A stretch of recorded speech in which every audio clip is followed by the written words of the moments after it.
Hello, welcome to tonight's session of Spermaceous.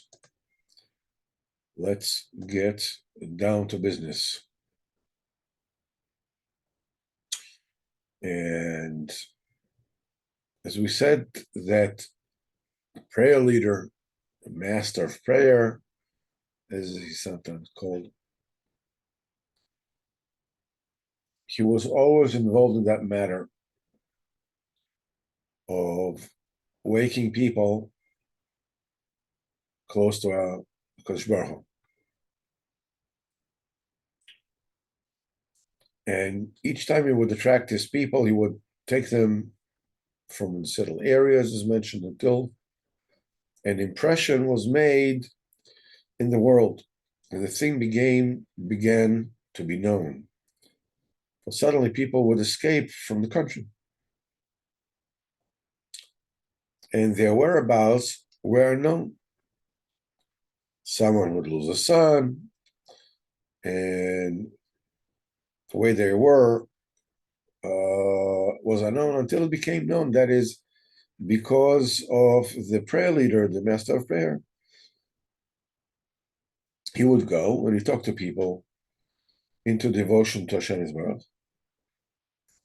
But it was impossible to recognize him and seize him because the master of prayer would conduct himself with much wisdom and would change himself with each person in a different way. With one person, he would make himself appear as a poor person, and with another as a traitor, etc. And also, when he would come to talk to people, when he would see that he could not accomplish with that person, his intention, he would confuse him with much talk until they didn't understand at all his good intention. And as if that was not his intention at all, i.e., to draw people to Hashem Yisbarach.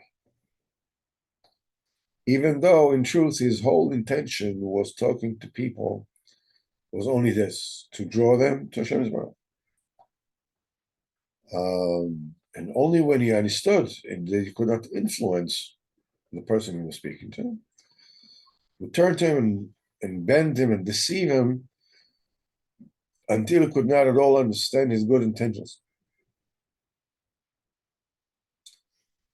And the prayer leader would be involved with this thing until an impression and fame was made in the world. And they wanted to seize him, but they could not, as we mentioned before.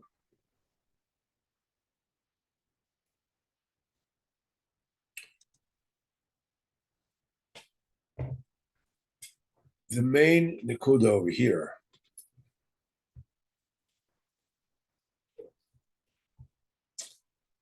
that we need to understand that it is imperative when you want to bring somebody closer to Kodesh Baruch Hu, you have to speak to them on their terms. You have to understand where they are, where they're holding, and what their mentality is. And as we will see later on, that he handled each person that came to him in accordance with what was appropriate for him. And the people, suddenly became famous, and people tried to seize him, but they couldn't, because to each person he appeared differently. To those who were interested in the Avodas Hashem, he would be clear that this is what he was after. And to those that were not interested, he seemed like something completely different.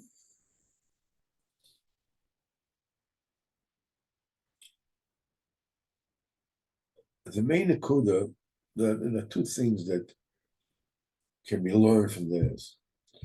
One of them is the fact, you know, how Rabbeinu is perceived in the world.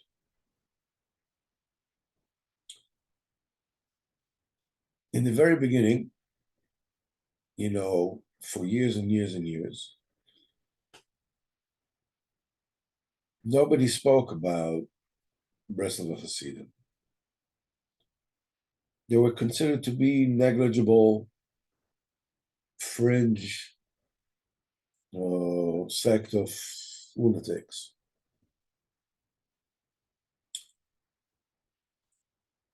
The true Gdolim, the real Gdolim, like the Satmar Rebbe and the Chazon Ish and the Steipler and others, they knew who Rabbeinu was. But nevertheless, they could not speak about Rabbeinu to others because the people were not even ready to hear what Rabbeinu has to say.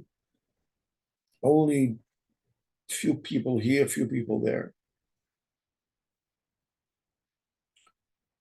And the main istaklos, the main point of view, main view on who is a tzaddik and who is whatever, was basically more or less based on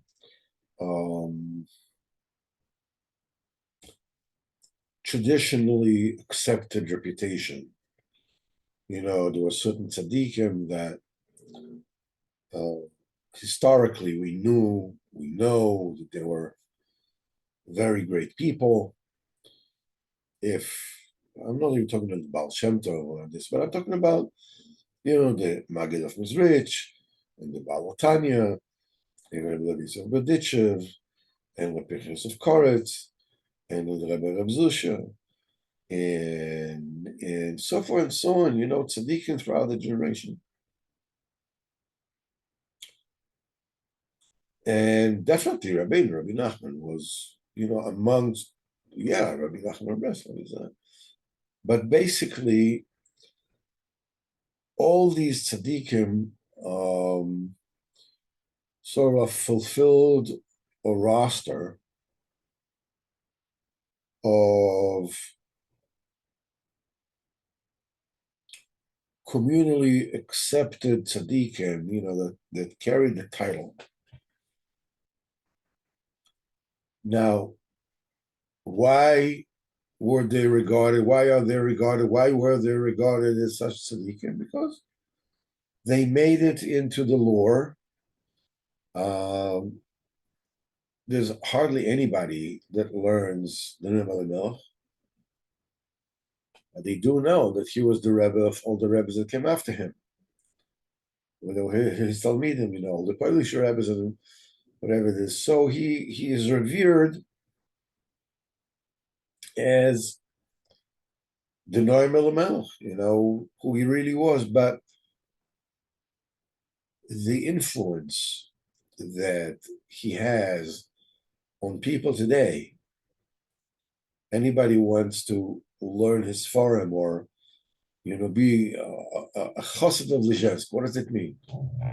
It doesn't mean anything. There is somebody that found the brand name of Lizhensk available and took upon himself to be, he is the Rebbe of Lizhensk. Fine, okay. What does it mean? It means absolutely nothing. It means, if he, Baruch Hashem, if he has a besmedrash and he gets people to learn and this and that and he has tish and whatever, it is very good. But what's his connection to the Rebbe Melech? Nothing except for the fact that he's probably an Einakol, he's a grandson, he's a descendant, and that's it.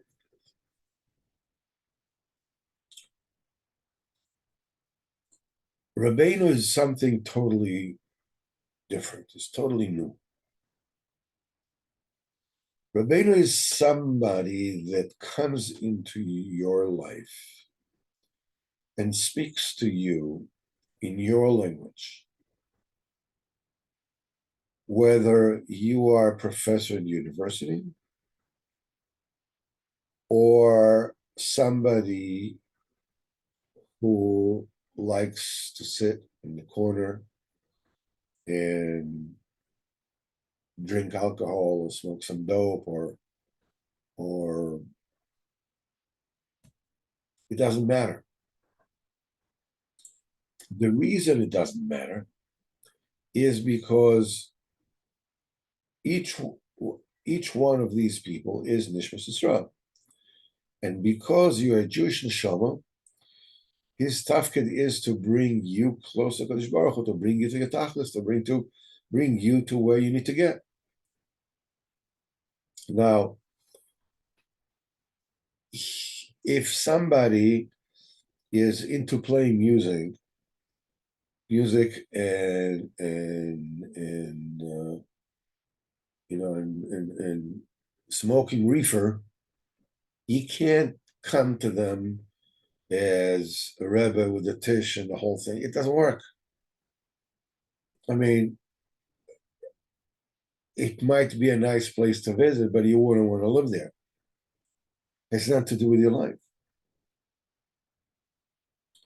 And vice versa, somebody that comes from a Hasidic family and a Hasidic background, you can't come to him, speaking like a Rastafarian, It's like, it doesn't work. To every person, Rabbeinu changes himself. And what he does is he changes himself to the point that you get to feel when you meet Rabbeinu HaKadosh, you get to feel the best you have ever felt in your life. You get to feel that somebody really and truly understands you.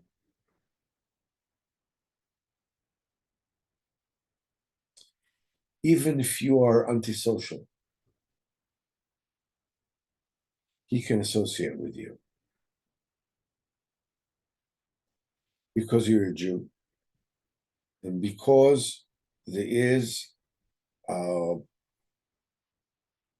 goal for you to reach your life the way that they need to be lived.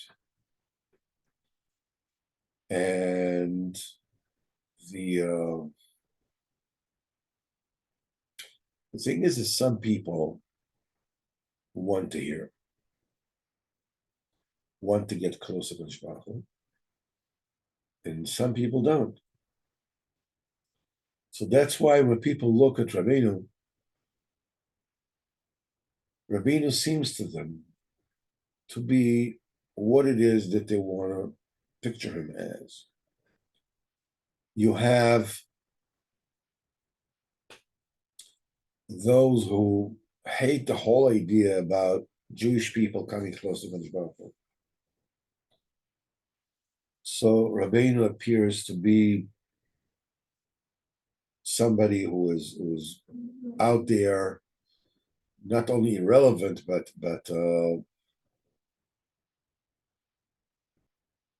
outrageously, I don't know, esoteric and whatever. You will notice every year when the time for people to go to Uman arrives, and the newspapers are filled with what is Uman, what is going to Uman, is it a good thing, is it a bad thing, what is it about? Maybe they'll pick a rabbi and bring him, a television studio and ask him, why do you people go to Uman? At the same time, people go to Brooklyn to the Lubavitcher Rebbe, on Rosh Hashanah. They have a Nasiya. Now they have a Nasiya, I think, in Chodesh Adar, I think that there's a Nasiya. You won't find a single article in a single newspaper, except a Chabad publication, about traveling to the Rebbe. How come? They say all kinds of things about the people are going to Uman. From the most outrageous and vicious rumors. I mean, some might be true on occasion, but like they want to paint like the whole thing is,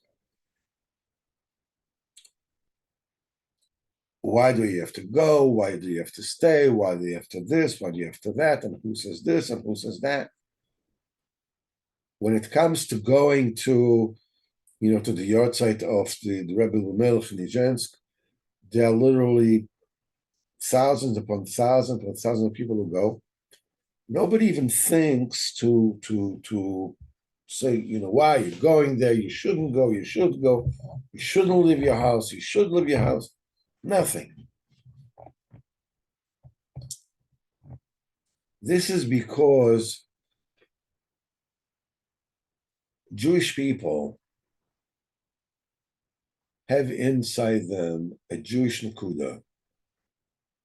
And that Jewish Nakuda within them, the minute that the Tzadik Emes appears in their lives,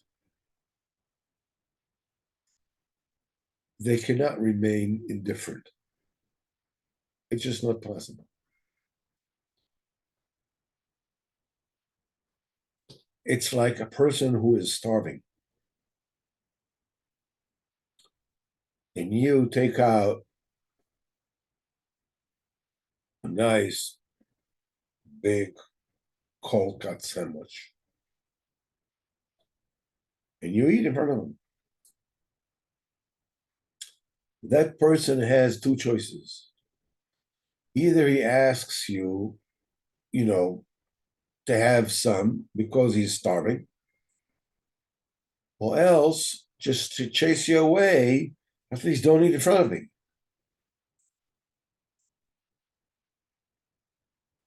When the Tzadik Emes comes, those who are not interested, they cannot ignore him. They feel a need to put him down, to say that it isn't insane, it doesn't make it this, and it's that, and it's dangerous, whatever it is that they want to say, it doesn't matter. They cannot ignore it. Because the tzaddik is coming to you. You're not really going to the tzaddik.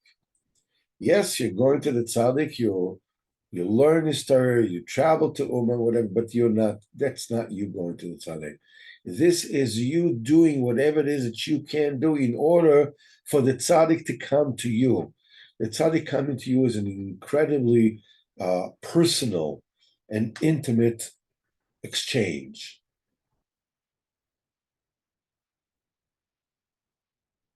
And there can be nobody in the room, as it were, besides you and the tzaddik. Obviously, you need chaverim, you need friends, you need people to learn with. The more, the better, because the light of the tzaddik has to be fractured into many, many pieces, because the light is so huge. So all the pieces together create the kind of environment that the Torah of the tzaddik can really, come into the world. But ultimately, it's a very personal pursuit. And to catch, to actually catch the essence of the tzaddik, it is not possible. You have people who are authors who take Siporimesis and they realize you know, what unbelievable works of art they are. So for them, Rabbi Nachman is all about literature and his um, stylistic influence on Franz Kafka, who is basically the basis for all modern literature. Uh, for others, he is this loosey goosey kind of artistic, all accepting, one that all the rejects can find a home. And for others, he is the firmest, the most insistent on kedusha, and doesn't move an iota from the straight and narrow. He has all the colors. Rabbeinu says, "I don't have a name at all. I don't have a name. I don't have a color. The name and the color that Rabbeinu has, that Tzadik Emes has, depends on you. It's like water. You take the shape of the bottle. Rabbeinu takes your shape, your color. This is the thing that enables the tzaddik to connect with you if you want it. If you don't want it, okay, so there's somebody great, put his picture on the wall, if you had his picture.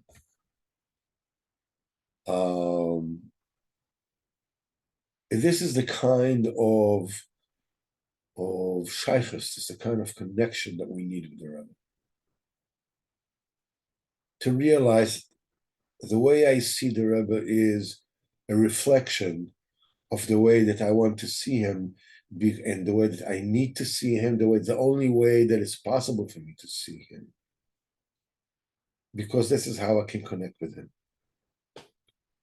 So for the geniuses, Kanan Hara Rabbeinu is the expression of the biggest, deepest genius, terse mysteries imaginable.